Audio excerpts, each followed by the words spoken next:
कहते हैं कि अगर शोहरत, दौलत और खूबसूरती एक ही इंसान के पास हो तो वो या तो राजा बनता है या अकेला रह जाता है। ज़रफ़शान रियासत की राजकुमारी अनाया भी ऐसी ही थी। उसकी आंखों में घमंड, चाल में ऐंठ और आवाज में वो ठंडक थी जो किसी भी मोहब्बत को जलाकर राख कर दे। बचपन से ही वो सोने के कपड़े पहनती, उसकी हर ख्वाहिश एक झपक में पूरी हो जाती। लेकिन एक चीज थी जिसे वो सबसे ज्यादा हिकारत से देखती थी, गरीबी। उसके लिए गरीब लोग बस भीड़ का हिस्सा थे, आम और बेकार। महल के बाहर शहर की धूल भरी गलियों में एक लड़का रहता था, फारिस। वो एक मोची का बेटा था। उसकी उंगलियों में अजीब हुनर था। जब वो जूते बनाता तो ऐसा लगता जैसे जूतों में दिल की धड़कनें बस गई हों। लेकिन उसकी सबसे बड़ी दौलत थी उसका अच्छा स्वभाव और इंसानियत। हर किसी से इज्जत से पेश आता, छोटों से प्यार करता, बड़ों की दुआएं लेता। एक दिन महल में ऐलान हुआ, राजकुमारी का जन्मदिन आ रहा है और इस बार उसे कुछ खास तोहफा चाहिए। अनाया ने फरमाइश रखी, मुझे ऐसा जूता चाहिए जो कभी पुराना ना हो, वक्त के साथ भी न घिसे और जिसमें शराफत की झलक हो। राजा ने हुक्म दिया, पूरे शहर के कारीगरों को बुलाया जाए। हर रोज सैकड़ों मोची डिजाइनर दस्तकार आते, अपने बेहतरीन काम पेश करते, मगर अनाया सबको नाक भौं चढ़ाकर मना कर देती। कई दिन बीत गए लेकिन कोई भी ऐसा जूता नहीं बना सका जो उसके मानकों पर खरा उतर सके। तब किसी ने राजा को बताया, एक लड़का है शहर में, फारिस।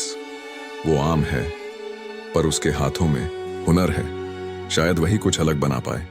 राजा ने तुरंत उसे बुलाने का आदेश दिया। फारिस को खुद यकीन नहीं हुआ कि एक मोची का बेटा राजमहल बुलाया जा रहा है। उसने अपने पिता से दुआ ली, अपनी मिट्टी की थैली उठाई और चल पड़ा उस दरबार की तरफ जहां उसकी किस्मत करवट लेने वाली थी। महल में कदम रखते ही उसकी सादगी सबको चुभने लगी। कपड़े साफ पर पुराने, जूते खुद के बनाए हुए और चेहरे पर अजीब सी मासूम रोशनी। राजकुमारी ने उसे देखा और हंसते हुए बोली, तुम मेरे लिए जूते बनाओगे? अपने आप को देखा है? फारिस ने झुकी नजरों से जवाब दिया, राजकुमारी जी, शायद मैं इस काबिल नहीं, लेकिन अगर इजाजत मिले तो एक कोशिश करना चाहता हूं। शायद ऊपर वाला मेहरबान हो जाए। राजकुमारी ने तिरस्कार से मुस्कुराकर कहा, ठीक है, बना लो, लेकिन अगर जूता मेरे लायक नहीं हुआ तो सीधे बाहर फेंक दिए जाओगे। फारिस ने सिर झुकाया, मिट्टी निकाली और काम में लग गया। घंटों बीत गए, सूरज डूबा, तारे निकल आए, लेकिन फारिस का ध्यान बस उस मिट्टी में था। उसने सिर्फ मिट्टी नहीं मिलाई थी, उसमें उसकी माँ की दुआएं थीं, बाप का पसीना था और उसके दिल की सच्चाई भी। जब जूता बना तो वो साधारण सा था, न सोने का न हीरे जवाहरात वाला, बस एक सादा मिट्टी का जूता। मगर जो भी देखता कुछ पल के लिए ठहर जाता।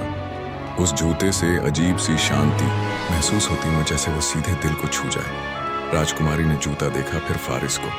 यही? इतने समय बाद यही बना? फारिस ने मुस्कुराकर जवाब दिया, ये मिट्टी से बना है, लेकिन इसमें मेरी माँ की दुआएं, पिता का संघर्ष और मेरी नीयत की सच्चाई शामिल है। पहन कर देखिए, फैसला खुद हो जाएगा। राजकुमारी ने हिचकिचाते हुए जूता पहना। जैसे ही उसका पैर जूते में गया, उसकी रूह तक एक अजीब एहसास में डूब गई। उसकी आंखों के सामने कुछ अनजाने सपने उभरने लगे।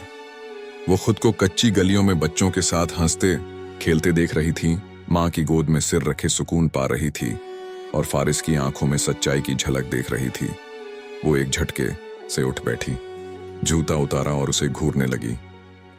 ये क्या जादू है?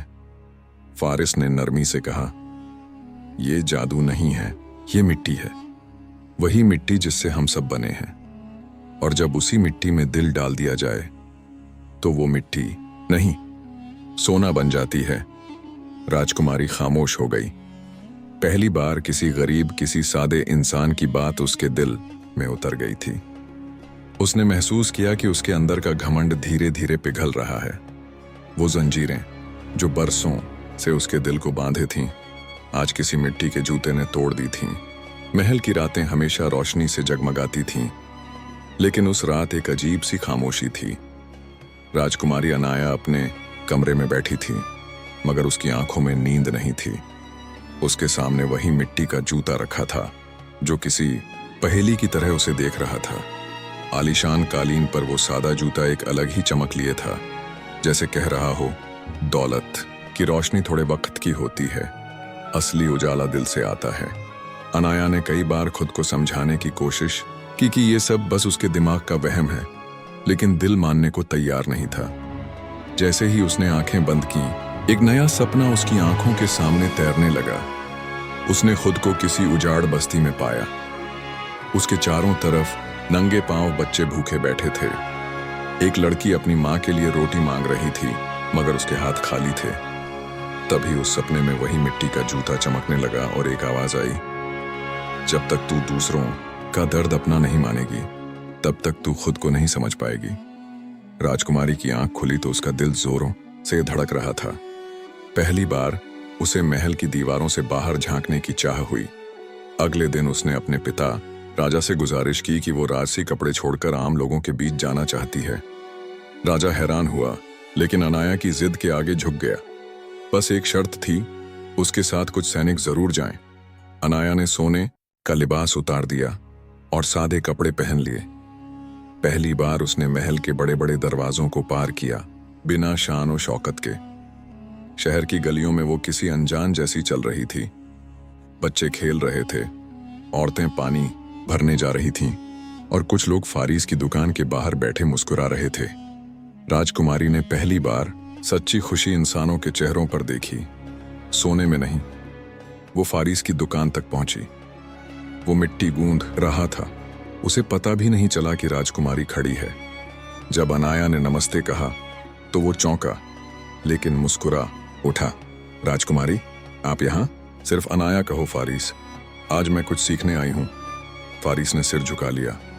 सीखने के लिए झुकना पड़ता है, जमीन छूनी पड़ती है, मिट्टी से दोस्ती करनी पड़ती है। अनाया जमीन पर बैठ गई। पहली बार उसने अपने मुलायम हाथों से मिट्टी को छुआ। जो मिट्टी कभी उसे तुच्छ लगती थी, आज उसी में उसे कुछ पवित्र सा महसूस हुआ। फारीस ने उसे बताया कि एक जूता कैसे बनता है, कितनी मेहनत लगती है, कितना दिल चाहिए और कितनी सच्चाई। घंटों वो मिट्टी में हाथ लगाती रही, फारीस से सीखती रही और एक राजकुमारी से आम इंसान बनने की ओर एक कदम और बढ़ती रही। कुछ दिनों बाद अनाया ने खुद एक छोटा सा जूता बनाया।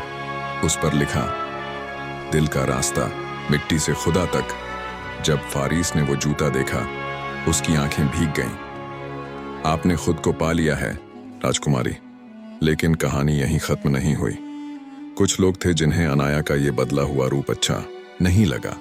महल के कुछ वजीरों और दरबारियों ने राजा से शिकायत की, एक राजकुमारी जो जूते बना रही है, ये हमारे राजघराने की शान के खिलाफ है। राजा दो हिस्सों में बंट गया। एक तरफ बेटी की मुस्कान, दूसरी तरफ दरबार की इज्जत। उसी दौरान शहर के पास एक बस्ती में आफत आ गई। पानी की कमी, बीमारियां आई और भूख ने वहां डेरा डाल लिया। राजा ने ऐलान किया कि मदद के लिए एक टीम भेजी जाएगी, लेकिन कोई वजीर आगे नहीं आया। तब अनाया ने हाथ उठाया, मैं जाऊंगी। सारे दरबारी चौंक गए। राजा ने कहा, तुम जानती हो वहां मौत है? अनाया ने धीरे से कहा, लेकिन वो भी इंसान है। अगर मेरी मौजूदगी से किसी बच्चे की मां बच जाए तो मेरी जिंदगी की सबसे बड़ी जीत होगी। फारीस भी उसके साथ चल पड़ा। दोनों साथ साथ धूल भरे रास्तों से उस बस्ती में पहुंचे जहां तकलीफ ने घर बना रखा था। अनाया ने बीमारों की सेवा की, बच्चों को अपने हाथों से खाना खिलाया और औरतों को गले लगाकर ढांढस बंधाया। उसके सिर पर अब सोने का ताज नहीं था, लेकिन एक और चमक थी, इंसानियत की। एक रात वो और फारीस बस्ती के एक टूटी झोपड़ी में बैठे थे। आसमान पर चांद था और अनाया की आंखों में सुकून। वो बोली, पहले मैं सोचती थी ताकत महल में होती है, आज जाना कि असली ताकत है किसी की आंख से आंसू पोंछना। फारीस ने मुस्कुराकर कहा, और सच्चा प्यार तब होता है जब कोई तुम्हें तुम्हारे नाम से पहचाने, बिना किसी ताज के, बिना किसी ओहदे के। अनाया ने चुपचाप अपना हाथ फारीस की ओर बढ़ाया। उस मिट्टी से सने हाथ ने उस राजकुमारी का हाथ थामा जो अब दिल से रानी बन चुकी थी। बारिश की बूंदों की तरह वो दिन बस्ती में गुजरते गए। हर गुजरते लम्हे के साथ अनाया बदल रही थी। जिन हाथों ने कभी गुलाबों के सिवा कुछ छूने से परहेज किया था, अब उन्हीं हाथों से वो जख्मों पर मरहम रखती, बीमार बच्चों को सीने से लगाती और माँओं की आंखों से आंसू पोंछती थी। फारिस उसके करीब ही रहता, चुपचाप, मगर हर पल उसके साथ। दोनों के बीच न कोई वादा था, न कोई इजहार, बस एक खामोश खुशबू थी जो दिलों को बांधती जा रही थी। एक रात जब बस्ती में हल्की बारिश हो रही थी और हर कोई सो चुका था, अनाया मस्जिद के पुराने दरवाजे के पास बैठी थी। बारिश की बूंदें उसके चेहरे से टकरा रही थीं, मगर उसके अंदर एक अजीब सी शांति थी। उसने आसमान की ओर देखा और पहली बार अपने अहम को पूरी तरह जमीन पर रख दिया। ए रब, मैं कभी राजकुमारी थी, पर अंदर से खाली। आज मैं फकीर हूं, मगर दिल से भरी हुई। तूने मुझे मिट्टी दिखाई और उसी में मैंने अपना अक्स देख लिया। तभी फारिस उसके पास आया। उसके हाथ में एक छोटा सा संदूक था। वो चुपचाप अनाया के पास बैठा, संदूक खोला और उसमें से वही पहला जूता निकाला जो उसने अनाया के लिए बनाया था। मैंने सोचा था, जब तुम ये जूता पहनोगी तो बदल जाओगी, लेकिन तुमने तो जूते उतार कर ही खुद को पा लिया। अनाया ने जूते को देखा, फिर फारिस की तरफ देखा। ये जूता अब मेरे दिल की सबसे कीमती चीज है। इसने मुझे वो दिखाया जो महल के 1000 आईने भी नहीं दिखा सके। और फिर अनाया ने अपनी जिंदगी की सबसे बड़ी बात कही, बिना भारी शब्दों के, फारिस, क्या तुम मेरे साथ मेरी जिंदगी का सफर मिट्टी से रोशनी तक तय करोगे? फारिस ने नजरें झुकाकर कहा, मैं तो वही हूं जो हमेशा जमीन पर रहा। अगर तुम साथ हो तो आसमान भी जमीन जैसा लगने लगेगा। मगर जिंदगी हमेशा सीधी नहीं चलती। इसी बीच महल से संदेश आया। राजा बहुत बीमार हो चुका था और अब राज्य को उत्तराधिकारी की जरूरत थी। वजीर आजम ने सख्त लहजे में कहा, राजकुमारी वापस लौटें, वरना दरबार से उनका हक छिन जाएगा। अनाया गहरी सोच में डूब गई। क्या वो फारिस को छोड़कर वापस जाए? क्या महल और उसका तख्त उस सुकून को छीन लेगा जो उसे फारिस के पास मिला? क्या वो फिर वही अनाया बन जाएगी जो कभी थी? उस रात उसने फारिस से कहा, मुझे जाना होगा, लेकिन मैं अपना दिल यहीं छोड़ जाऊंगी। अगर मैं कभी लौट कर ना आ सकी तो समझना कि मैं मजबूर थी, बेवफा नहीं। फारिस ने कुछ नहीं कहा, मगर उसकी आंखों का दर्द हर लफ्ज से ज्यादा गहरा था। अनाया महल लौटी। पूरा शहर उसकी वापसी देख रहा था, मगर अब वो राजकुमारी नहीं लगती थी। वो जैसे रोशनी बन चुकी थी। संगमरमर के सिंहासन पर बैठते वक्त भी उसकी निगाहें उस कच्ची बस्ती, बच्चों की मुस्कुराहट और फारिस की मिट्टी से भरी दुकान में अटकी हुई थीं। दरबार को उम्मीद थी कि अब वो फिर वही पुरानी अनाया बन जाएगी, घमंडी, तेज, हुक्म चलाने वाली। मगर उसकी पहली तकरीर ने सबको चौंका दिया। मैं अब वो अनाया नहीं जो महल की दीवारों में कैद थी। मैं अब वो हूं जिसने मिट्टी में सच्चाई, मोहब्बत और रब की नजदीकी को पा लिया है। आज मैं ऐलान करती हूँ, इस सल्तनत की नई राह वो होगी जो मिट्टी से निकलेगी, सच्चाई से चमकेगी और दिलों को जोड़ेगी। फिर उसने सबको हैरान कर दिया। मैं तख्त से इस्तीफा देती हूँ। पूरा दरबार सन्नाटे में डूब गया। इस सल्तनत को वही चलाएगा जो सच्चा रहनुमा है, और मेरे लिए वो है फारिस, जिसकी हथेलियों में मिट्टी है मगर दिल सोने का। कुछ ने मजाक उड़ाया, कुछ ने विरोध किया, मगर जब फारिस महल में दाखिल हुआ, सादा लिबास, झुकी नजरें, चाल में तहजीब, तो सारा दरबार खामोश हो गया। उसने कुछ नहीं कहा, बस झुककर बोला, मैं ताज का नहीं, दिलों की खिदमत का हकदार हूं।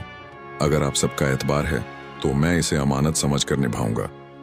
अनाया और फारिस ने एक दूसरे को देखा, कुछ कहा नहीं, कुछ सुना नहीं, मगर उनकी खामोशी में सारी मोहब्बत छुपी थी। सालों बाद ज़रफ़शान सल्तनत को लोग एक अनोखी रियासत के तौर पर याद करते हैं, जिसकी नींव एक मिट्टी के जूते से रखी गई थी और जिसका ताज एक दिल से दी गई कुर्बानी था। लोग आज भी उस जोड़ी को याद करते हैं, राजकुमारी जो सोने का ताज छोड़ आई और फकीर जिसका दिल ही उसका मुकुट था।